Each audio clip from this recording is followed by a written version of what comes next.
कर्मों का हिसाब। एक भिखारी रोज एक दरवाजे पर जाता और भीख के लिए आवाज लगाता। और जब घर का मालिक बाहर आता तो उसे गंदी गंदी गालियां और ताने देता कि मर जाओ, काम क्यों नहीं करते, जीवन भर भीख मांगते रहोगे।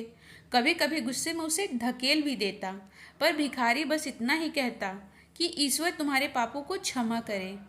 एक दिन सेठ बड़े गुस्से में था, शायद व्यापार में घाटा हुआ था। वो भिखारी उसी वक्त भीख मांगने आ गया। सेठ ने आव देखा न ताव, सीधा उसे पत्थर से दे मारा। भिखारी के सर से खून बहने लगा।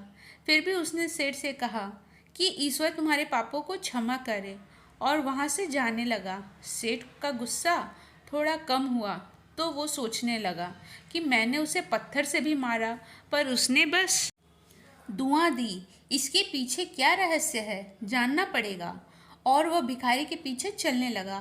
भिखारी जहाँ भी जाता सेठ उसके पीछे जाता।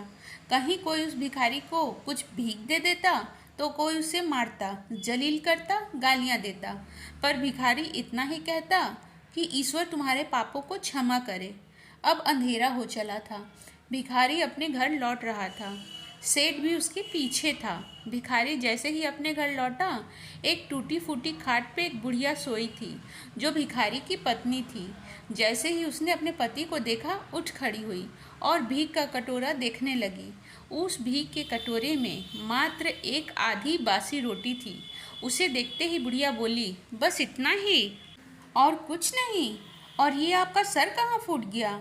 भिखारी बोला, हाँ बस इतना ही, किसी ने कुछ नहीं दिया, सबने गालियाँ दी, पत्थर मारे, इसलिए ये सर फूट गया।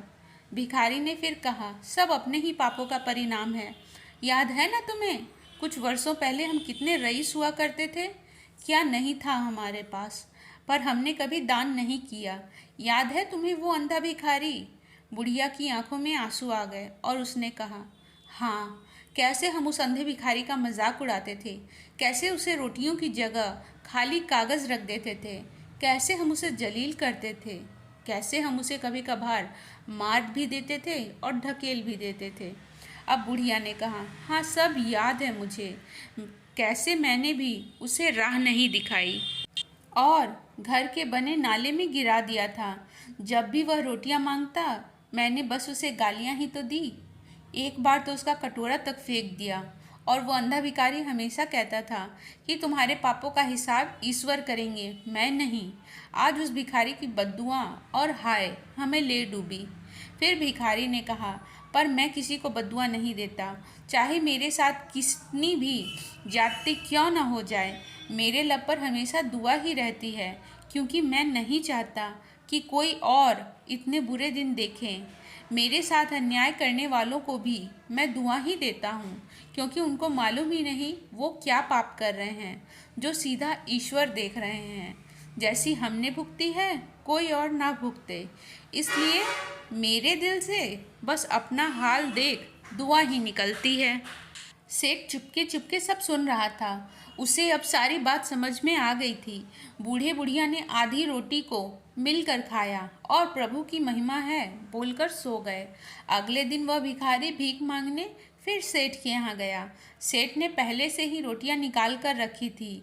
उसने भिखारी को दी और हल्की सी मुस्कान भरे स्वर में कहा, माफ़ करना बाबा, गलती हो गई। भिखारी ने कहा, ईश्वर तुम्हारा भला करे, और वो वहाँ से चला गया। सेठ को एक बात समझ आ गई थी कि इंसान तो बस दुआ बद्दुआ देता है, पर पूरी वो ईश्वर करते हैं। तो दोस्तों, हो सके तो बस आप अच्छा ही करें, क्योंकि ईश्वर दिखते नहीं हैं तो क्या हुआ, सबका पक्का हिसाब रहता है उनके पास। वीडियो अच्छी लगी हो तो लाइक करें, चैनल को सब्सक्राइब करें।